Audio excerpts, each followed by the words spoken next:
Halo, selamat malam pemirsa Nila Prime Talk Tajam Mendalam bersama saya Kania Sutisnawinata.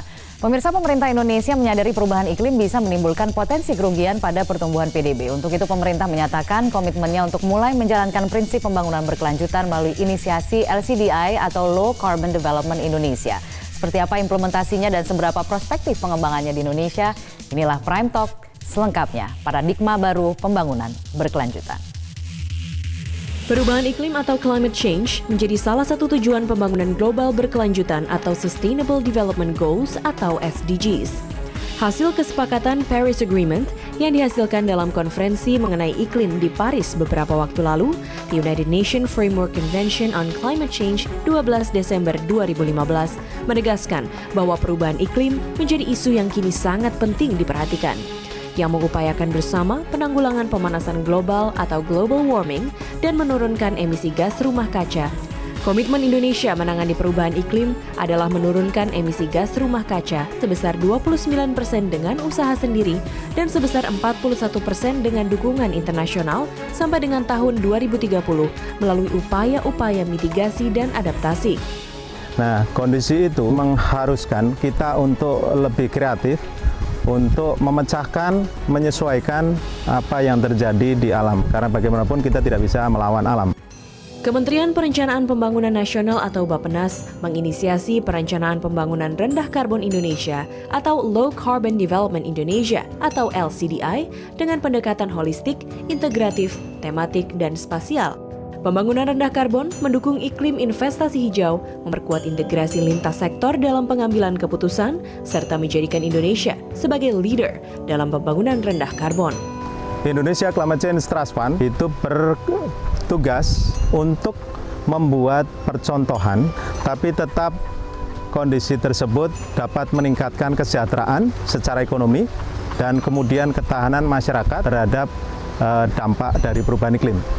Kita itu mengikuti rencana pembangunan rendah karbon atau LCDI yang dirancang oleh Kementerian PPN Bappenas. Pembangunan rendah karbon Indonesia akan mendukung tercapainya tujuan pembangunan berkelanjutan atau SDGs Goal 13 sebagai basis utama untuk mendukung pilar ekonomi, sosial, dan lingkungan. Ya. Pemirsa, saat ini sudah bergabung bersama kami Menteri Perencanaan Pembangunan Nasional Indonesia sekaligus Kepala Bappenas Bapak Bambang Brojonegoro, dan juga telah hadir bersama kami anggota Majelis Wali Amanat di Indonesia Climate Change Trust Fund yang juga adalah Direktur Climate Change UI, Profesor Yatna Supriyatna. Selamat malam Pak Bambang. Selamat malam. Terima kasih telah bergabung bersama kami. Profesor Yatna, terima kasih telah bergabung bersama kami. Sama-sama profesor sebenarnya ya. Yeah. Tapi saya ingin pertama-tama ke Pak Bambang terlebih dahulu.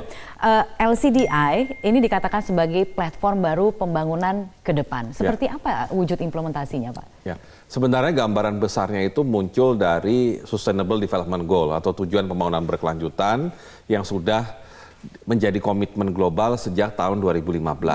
Nah, bagian dari sustainability yang ada dalam SDG tersebut tidak hanya bicara lingkungan tapi juga ekonomi dan sosial.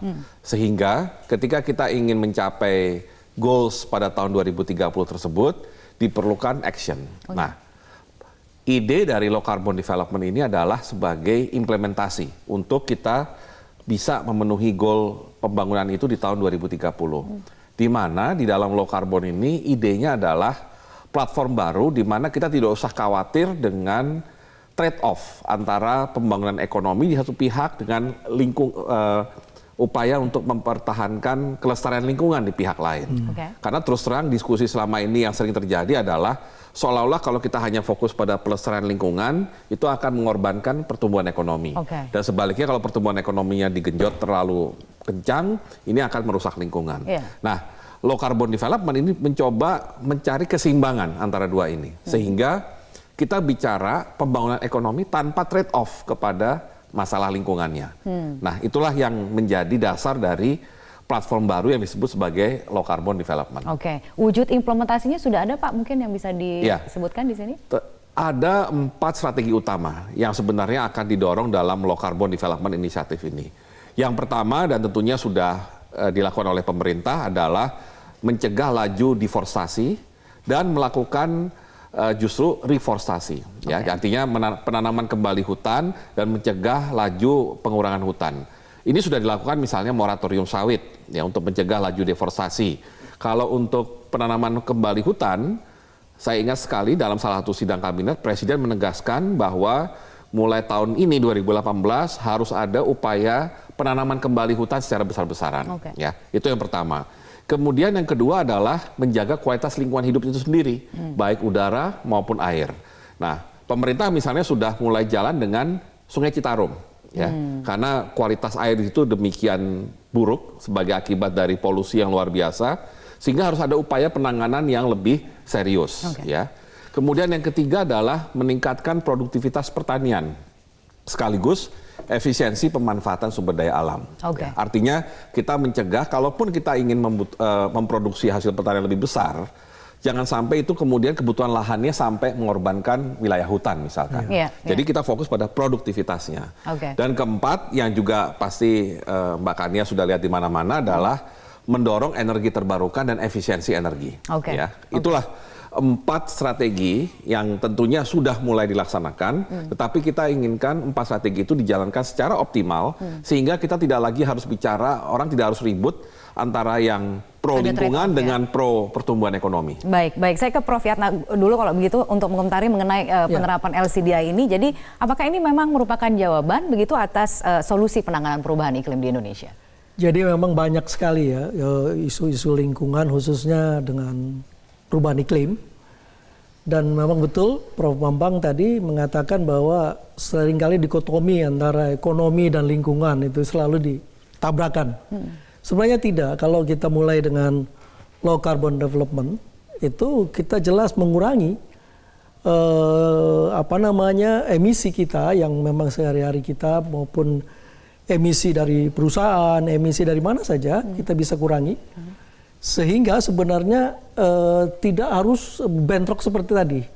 Ya tadi dikotomi itu. Jadi sebenarnya lebih baik dari mulai awal kita sudah mulai mengembangkan LCDI dari mulai berbagai aspek. Mulai kita biasanya sekarang ini di ICCTF itu ada proyek-proyek percontohan. Proyek percontohan karena memang kita harus betul-betul melihat dari percontohan. Orang tidak akan bisa melihatnya abstrak begitu. Tapi harus dilihat konkretnya dulu begitu ya. Konkret misalnya Sri tadi dibicarakan. Yang nanti akan kita tayangkan di segmen berikut, tapi kita harus jeda terlebih dahulu ya Prof. Akan kita lanjutkan perbincangan ini sesaat lagi. Pemirsa tetaplah bersama kami.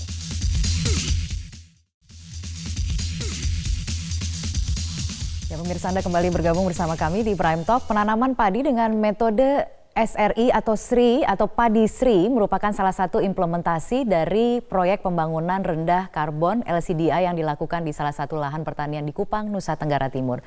Berikut informasinya. Provinsi Nusa Tenggara Timur merupakan salah satu daerah di Indonesia yang rentan terhadap perubahan iklim. Dengan iklim kering dan cuaca ekstrim memengaruhi awal dan durasi musim basah sehingga petani mengalami kesulitan dalam kalender pertanian. Apalagi dengan iklim kami, musim panas yang panjang, penghujannya pendek. Sebelum kami dikasih metode SRI yang kami terapkan sekarang ini, kehidupan kami atau produksi kami itu sangat rendah. Padi dengan metode SRI berhasil menurunkan emisi gas metan sampai 30% daripada sistem pertanian konvensional. Selain itu juga terjadi penghematan penggunaan air sampai 25%. Hal ini tentu akan cocok dengan daerah-daerah yang sumber airnya terbatas, seperti di NTT. Dengan metode SRI, terjadi peningkatan produktivitas yang berdampak pada peningkatan perekonomian petani, juga ramah lingkungan. Kita melakukan uji coba di sini dengan disupport oleh ICCTF, Bappenas. Jadi kita mengembangkan padi dengan metode System of Rice Intensification atau SRI yang didukung atau disupport dengan telemetri atau alat field monitoring system. Sehingga di situ akan ketahuan kapan waktu tanam atau kalender yang pas untuk pertanian. Selama ini ada anggapan bahwa kalau air banyak berarti itu akan membuat pertaniannya lebih subur. Padahal varietasnya sendiri tidak membutuhkan air yang sebanyak itu. Nah, dengan menggunakan alat ini maka debit airnya bisa dikontrol, bisa diketahui. Padi dengan metode SRI merupakan proyek percontohan pembangunan rendah karbon yang telah digagas oleh Indonesia Climate Change Trust Fund atau ICCTF bersama mitra pelaksana di Kupang, NTT, selain 76 ragam proyek percontohan lain.